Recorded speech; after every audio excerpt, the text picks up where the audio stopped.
Now, in this part, we'll check out how you can access a demo version of Business Central. It's super important that you don't just watch the videos. Instead, while you're watching me show the tricks in Business Central, you should have a second screen open and click around yourself. Now, this way, at least you can get a feel for the interface and practice on your own. So, there are basically two scenarios. The first one is either you already have an access to Business Central through your company. So maybe your company is in the middle of implementing Business Central and you are one of the key users, or your company is already using it in productive environment. So you might already be set up as a user by your administrator and have access to your company's Business Central tenant. If that's the case, you can use that and follow along with this course. Just keep in mind that the data in your company's tenant will be different from maybe the Cronus demo version that I'll be using.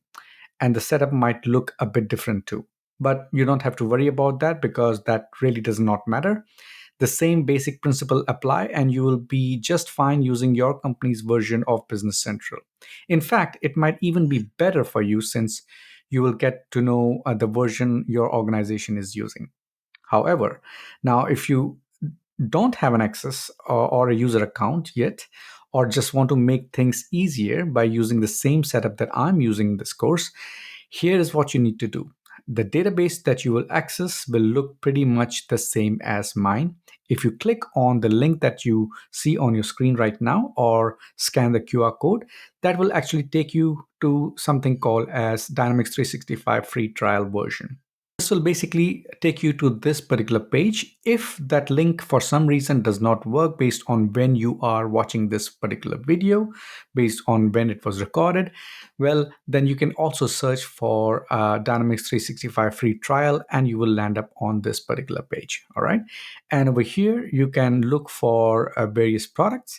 And among these are Dynamics 365 Business Central. And if you click on try for free, then it will take you through a guided setup. Basically, over here, it will ask you to provide your work or school account, and then you can click on continue. Here, you can choose your country region, and if you want, you can also provide your business phone number. Here, if you want to send invitations to some of your known colleagues, you can, or you can just skip it and go to Dynamics 365 Business Central. All the setup is completed, you will land up on this homepage, which is the Business Central homepage, and it shows the Cronus company demo data. Now, from here, we will see how to work with Business Central. So we'll meet you in next video.